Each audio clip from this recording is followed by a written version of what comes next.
Hello बच्चों, SBN online classes में आपका स्वागत है। आज हम पढ़ेंगे मानव तंत्रिका तंत्र। देखिए, मानव तंत्रिका तंत्र होता क्या है।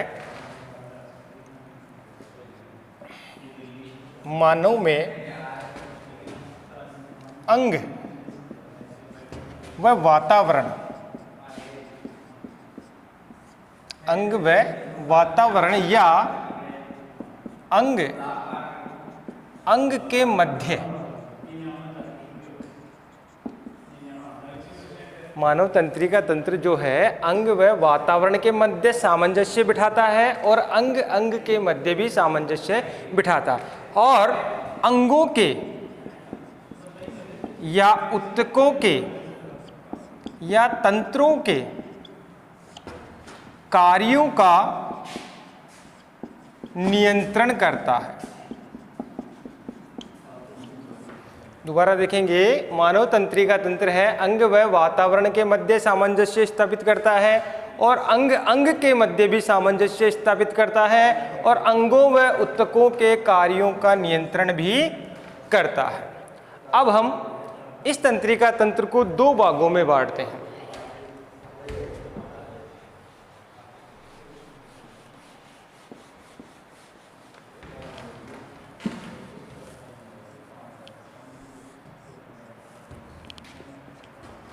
केंद्रीय तंत्रिका तंत्र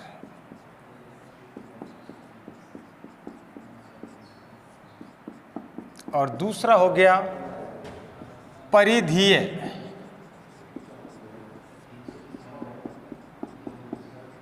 तंत्रिका तंत्र। केंद्रीय तंत्रिका तंत्र को भी दो भागों में बांट दिया। मेरुरज्जु और दूसरा हो गया मस्तिष्क।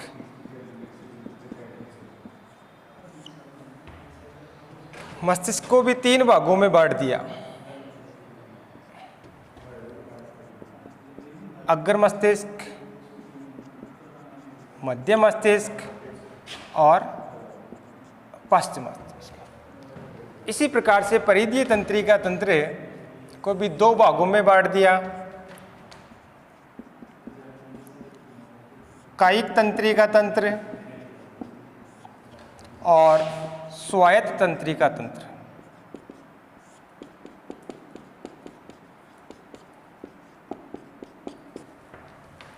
दोबारा देखेंगे, मानव तंत्रिका तंत्र को दो भागों में विभाजित कर दिया गया है।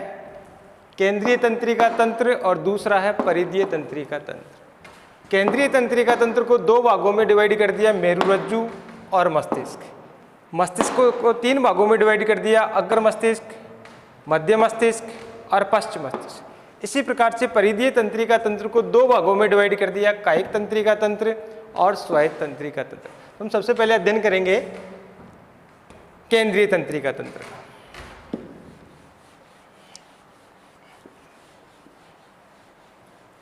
जैसा कि यहां बताया गया कि केंद्रीय तंत्रिका तंत्र मेरुरज्जु, मस्तिष्क और एक और ले लेते हैं तंत्रिका कोशिका से मिलकर के केंद्रीय तंत्रिका तंत्र का निर्माण होता है।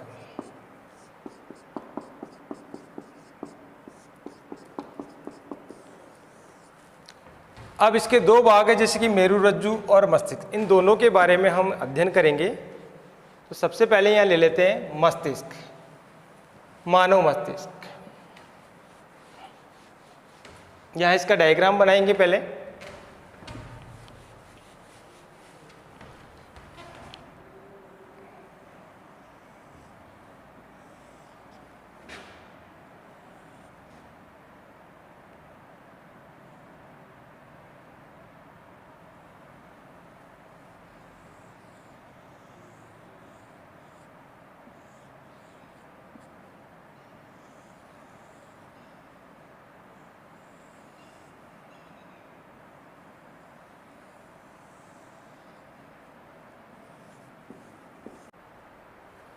तो ये है मानव मस्तिष्क। जैसा कि इसका डायग्राम हम देख रहे हैं कि ये वाला भाग प्रमस्तिष्क, ये यहाँ थैलेमस और ये यहाँ हाइपोथैलेमस, इसके नीचे ये हो गया मध्य मस्तिष्क, फिर ये लास्ट वाला जो गोला सा बना हुआ है ये हो गया अनुमस्तिष्क, और ये लास्ट में हो गया मेरुरज्जु, और ये यहाँ मेरुरज्जु और पॉन्स के बीच में हो गया मध्यांश, ये पॉन्स हो गया, और ये हो गई लटकती हुई एक संरचना पीयूष ग्रंथि। अब हम देखेंगे कि मस्तिष्क जो है, पहली बात तो मस्तिष्क के बारे में कि ये हमारे मानव शरीर का महत्वपूर्ण एक अंग है जो संदेशों व सूचनाओं का आदान प्रदान करके हमारे अंग और वातावरण के मध्य सामंजस्य स्थापित करता है और हमारे कई क्रियाकलापों पर नियंत्रण करता है। जैसे कि वो कौन कौन से हैं क्रियाकलाप, वो देख लेते हैं।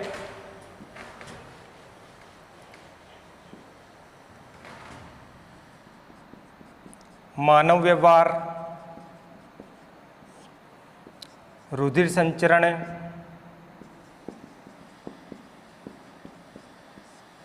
ताप नियंत्रण, सुनना, बोलना, देखना, अंतःस्रावित हार्मोन या अंतःस्रावण कर लेते हैं अपन, आदि क्रियाकलापों का ये नियंत्रण करता है। कौन? मस्तिष्क। ये एक जटिल अंग है जिसका वजन 1.5 किलो होता है। इसका वजन कितना होता है? 1.5 किलो। ये एक जटिल अंग है और ये हमारी खोपड़ी में सुरक्षित रहता है। कहाँ सुरक्षित रहता है? खोपड़ी में। इसके मध्य खांच की तरह द्रव्य पाया जाता है। किसकी तरह? खांच की तरह द्रव्य पाया जाता है जिसे कहते हैं मस्तिष्क मेरु द्रव्य। मस्तिष्क मेरु द्रव्य कहते हैं। अब हम इसको 3 भागों में डिवाइड करते हैं, तो देखते हैं यहाँ तो 3 भाग कौन से हैं इसके?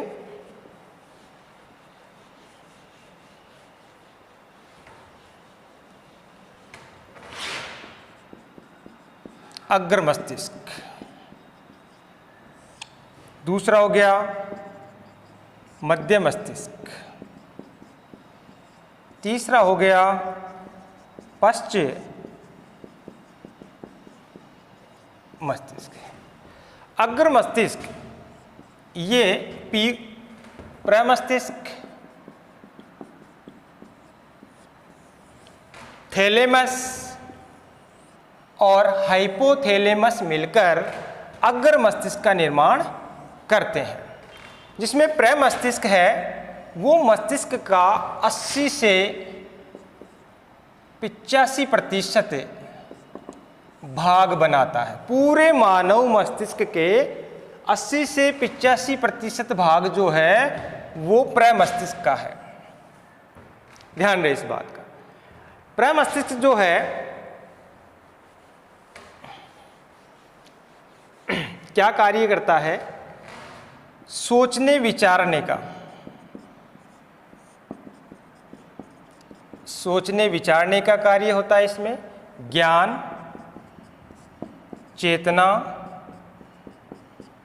ये कार्य इसमें होते हैं प्रमस्तिष्क में। ध्यान रखना, प्रमस्तिष्क में एक लंबा गहरा विदर पाया जाता है। लंबा गहरा विदर पाया जाता है जो प्रमस्तिष्क को 2 भागों में डिवाइड करता है। इसको मिटा देते हैं एक बार।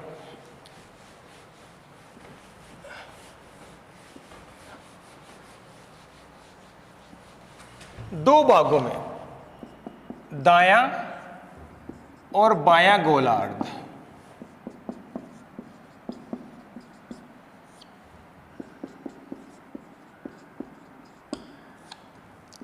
लंबा गहरा विदर प्रमस्तिष्क को दो भागों में डिवाइड करता है, दाएं गोलार्ध में और बाएं गोलार्ध में। प्रत्येक गोलार्ध में धूसर द्रव्य भरा रहता है, धूसर द्रव्य प्रत्येक गोलार्ध में।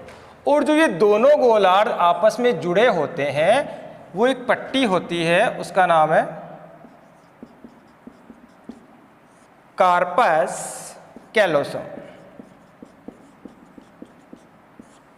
दोनों गोलार्ध आपस में कार्पस कैलोसम पट्टी द्वारा जुड़े हुए रहते हैं और प्रत्येक गोलार्ध में धूसर द्रव्य पाया जाता है।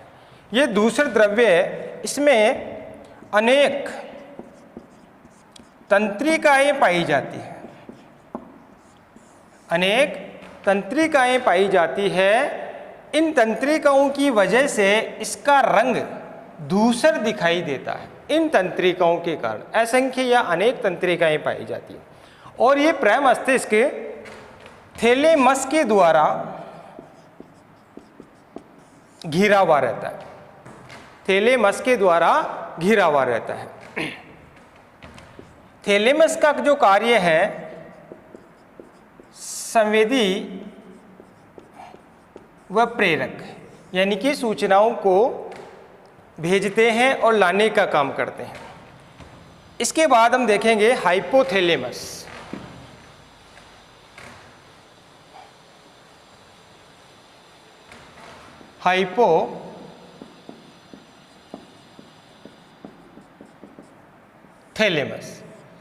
हाइपोथैलेमस की पहले तो स्थिति जानेंगे। तो ये थैलेमस के, जैसे ये यहाँ थैलेमस होता है तो ये इसके आधार भाग में, थैलेमस के आधार भाग में हाइपोथैलेमस पाया जाता है और इसका जो कार्य है वो देखेंगे, ताप नियंत्रण का कार्य करता है ये, भूख, प्यास, निद्रा का केंद्रक है ये इन पे नियंत्रण करता है। ताप नियंत्रक है ये, भूख, प्यास और निद्रा का ये केंद्र है। इनसे इनको आभास होता है कि आपको भूख लग रही है या भूख पूरी होगी, प्यास लग रही है, नींद आने वाली है। ये सारा कंट्रोल हाइपोथैलेमस करता है। इसके बाद हम लेते हैं मध्य मस्तिष्क।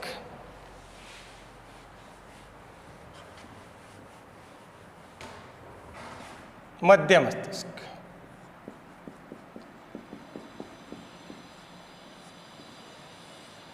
मध्य मस्तिष्क को 4 पिंडों में डिवाइड कर दिया। कितने पिंडों में? 4 पिंडों में। और प्रत्येक पिंड को कार्पोरा क्वाड्रिजेमिन कहते हैं।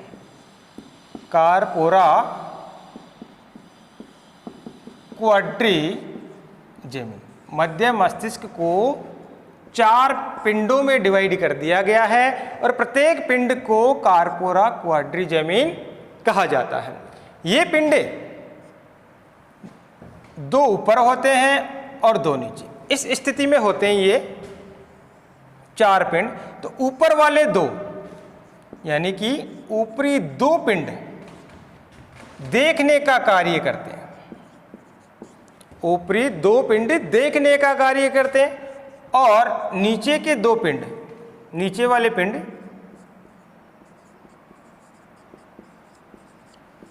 सुनने का कार्य करते हैं।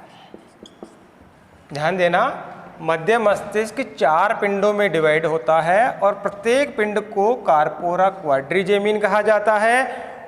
ऊपरी 2 पिंड सुनने का कार्य करते हैं और नीचे वाले 2 पिंड, ऊपर वाले 2 पिंड देखने का कार्य करते हैं और नीचे वाले 2 पिंड सुनने का कार्य करते हैं। इस प्रकार से हमारा मध्य मस्तिष्क कंप्लीट हुआ। इसके बाद हम लेते हैं लास्ट में पश्च मस्तिष्क।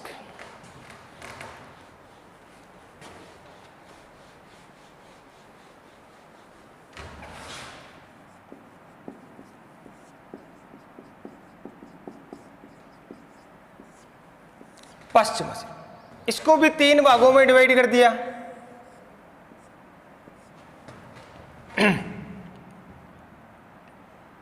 पोन्स, अनुमस्तिष्क और मध्यांश। मध्यांश का दूसरा नाम है इंग्लिश में मेडुला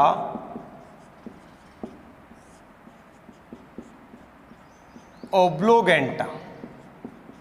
मेडुला ओब्लोगेंटा। अब हम इन सभी की स्थिति देख लेते हैं और कार्य देख लेते हैं। अनुमस्तिष्क के मस्तिष्क का लास्ट और दूसरा बड़ा भाग है। ये जो लास्ट में स्थिति थी वो अनुमस्तिष्क था, और ये जैसे प्रमस्तिष्क के 80 से 85% भाग बना रहा था, तो ये इसके बाद ये पहला हो गया सबसे बड़ा भाग, तो ये दूसरा सबसे बड़ा भाग है जिसमें ऐच्छिक क्रियाएं होती हैं। ऐच्छिक का मतलब जिसमें आपकी इच्छा होती है, जैसे मांसपेशियों के कार्य। ऐच्छिक क्रियाओं का नियंत्रण अनुमस्तिष्क करता है, ध्यान रहे इस बात का। और दूसरा हमारे पास मध्यांश।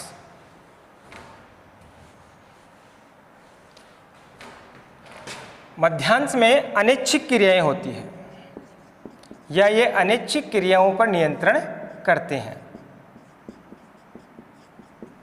अनैच्छिक क्रियाओं पर अनैच्छिक क्रियाएं होती है हृदय की धड़कन,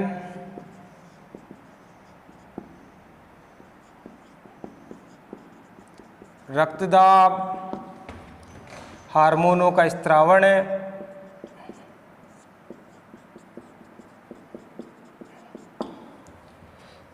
श्वसन आदि जो है अनैच्छिक क्रियाएं हैं, और इनका नियंत्रण करता है मेडुला ओब्लोगेंटा या मध्यांश। ये अनुमस्तिष्क और मध्यांश और पोन्स मिलकर के पश्च मस्तिष्क का निर्माण करते हैं, और जो पोन्स है इनको जोड़ने का कार्य करता है। अनुमस्तिष्क मध्यांश को जोड़ने का कार्य करता है। अब हम लेते हैं मेरुरज्जु।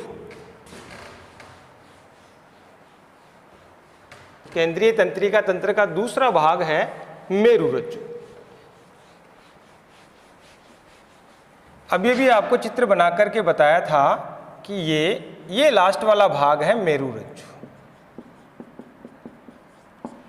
ये एक प्रकार की नलिका है।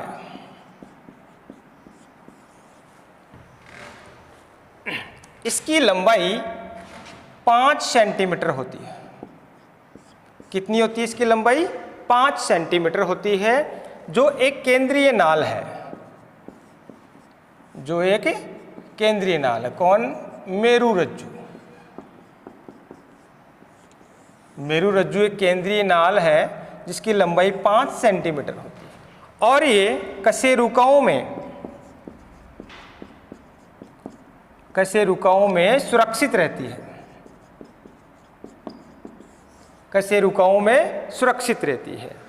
इसके मध्य एक और सक्रिय नाल पाई जाती है जो द्विस्तरीय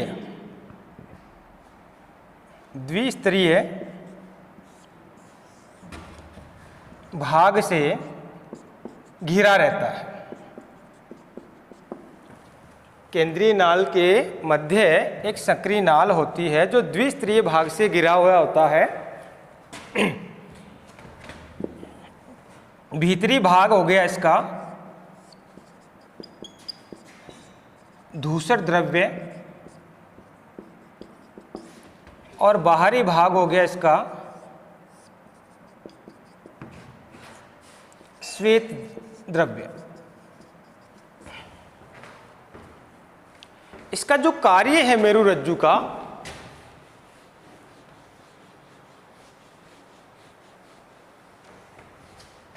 वो है प्रतिवर्ती क्रिया।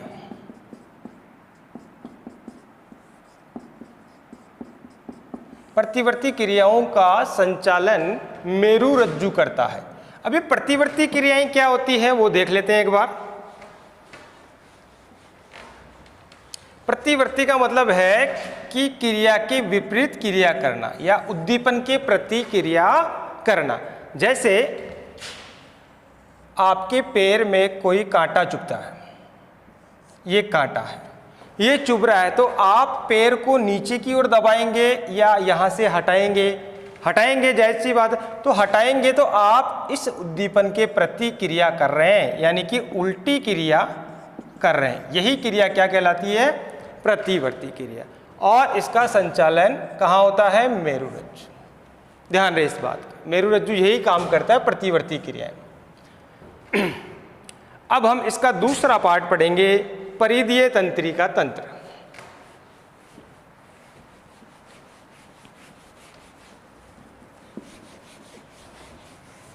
देखिए, अभी अभी आपको बताया था कि परिधीय जो तंत्रिका तंत्र है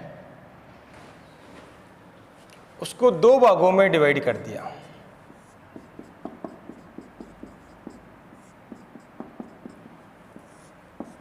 पहला हो गया कायिक तंत्रिका तंत्र,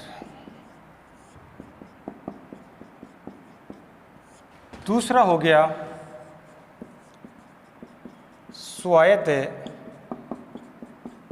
तंत्रिका तंत्र। स्वायत्त तंत्रिका तंत्र को भी दो भागों में डिवाइड कर दिया, अनुकंपी तंत्रिका तंत्र और दूसरा हो गया परानुकंपी तंत्रिका तंत्र। तो परिधीय तंत्रिका तंत्र होता क्या है, पहले तो वो जानेंगे। केंद्रीय तंत्रिका तंत्र के जो नीचे से ये पूरा गर्दन, इसके बाद ये हाथ, ये शरीर और ये पैर और ये आपकी कशेरुका, तो ये जितनी भी तंत्रिकाएं बाहर की ओर, केंद्रीय तंत्र के बाहर की ओर जो तंत्रिकाएं हैं वो मिलकर के परिधीय तंत्रिका तंत्र का निर्माण करती है। यानी बाह्य तंत्रिकाएं, बाह्य तंत्रिकाओं का समूह है ये। कौन? परिधीय तंत्र। इसीलिए इसका नाम पड़ा है परिधीय तंत्रिका तंत्र। तो इसके दोनों भागों की हम बात कर लेते हैं। पहले है कायिक तंत्रिका तंत्र।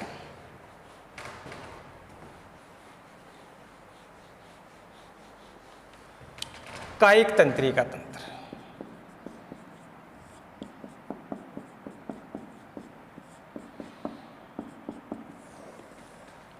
कायिक तंत्रिका तंत्र में ऐसी तंत्रिकाएं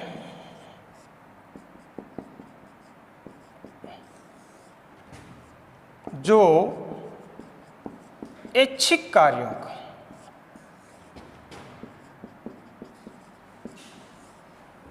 का संपादन करती है या संचालन में मदद करता है।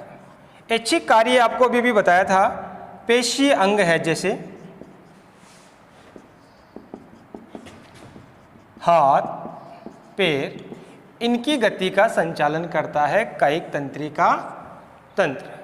अब दूसरा इसका जो भाग था वो था स्वायत्त तंत्रिका तंत्र। जैसा कि इसका नाम से ही पता चल रहा है कि स्वायत्त यानी स्वतः, स्वतः यानी कि अनैच्छिक क्रियाएं। स्वायत्त तंत्रिका तंत्र, ये स्वतः होने वाली क्रियाएं। इस भाग में कौन सी तंत्रिकाएं आती है? स्वतः जो क्रियाएं होती है यानी कि अनैच्छिक क्रियाएं।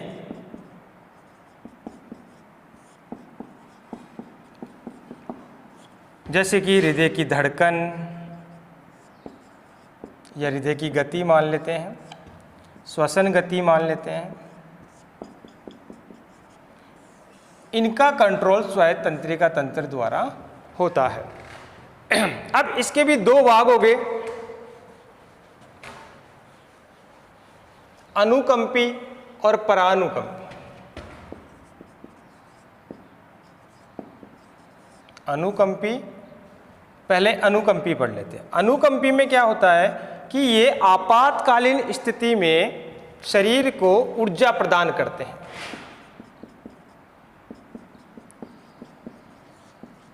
आपातकालीन स्थिति में शरीर को ऊर्जा प्रदान करने का कार्य करता है यानी कि उत्तेजना देते हैं, ये उत्तेजित करते हैं। जैसे हृदय की गति को बढ़ाना,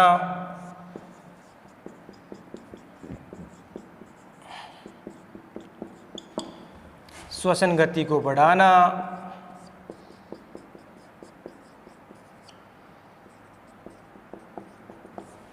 आदि। दूसरा था इसका भाग परानुकंपी।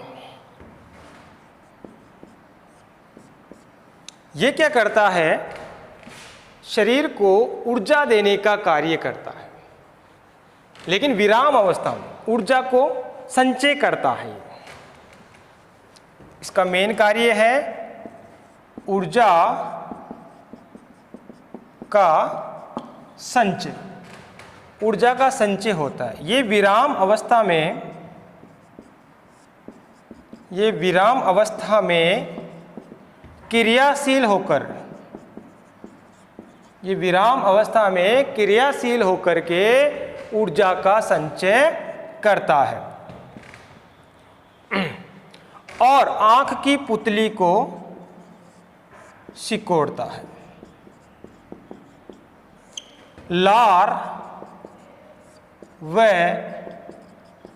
पाचक रसों का स्त्रावण या नियंत्रण करता है।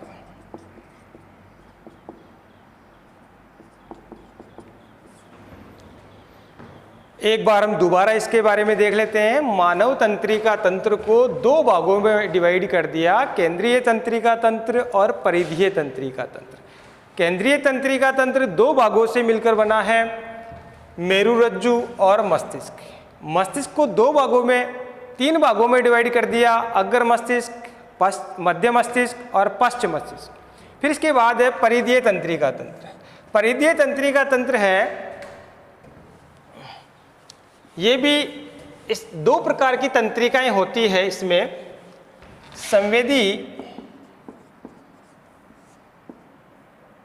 या अभिवाही, दूसरा हो गया प्रेरक या अपवाही तंत्रिका। तो जो परिधीय तंत्रिका तंत्र है दो प्रकार की तंत्रिकाओं से मिलकर बना है, संवेदी या अभिवाही और दूसरा हो गया प्रेरक या अपवाही। इन दोनों का हम मतलब जान लेते हैं। संवेदी या अभिवाही ये क्या करते हैं कि सूचनाओं को या आवेगों को, संकेतों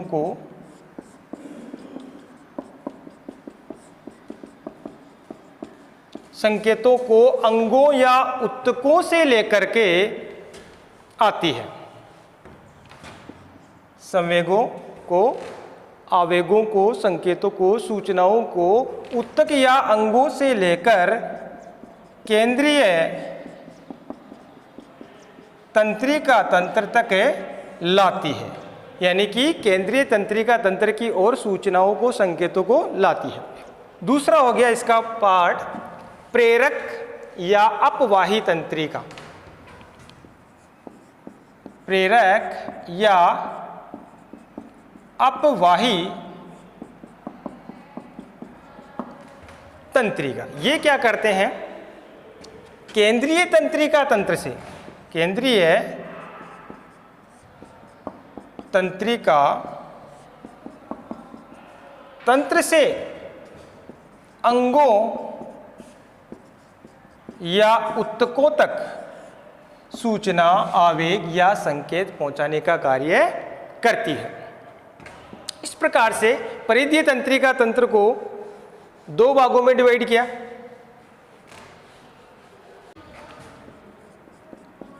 कायिक और स्वायत्त। कायिक में क्या हुआ? ऐच्छिक कार्य, और स्वायत्त में अनैच्छिक कार्य। स्वायत्त को दो भागों में डिवाइड कर दिया, अनुकंपी और परानुकंपी। अनुकंपी में आपातकालीन स्थिति में ऊर्जा दी जाती है और परानुकंपी में ऊर्जा का संचय किया जाता है।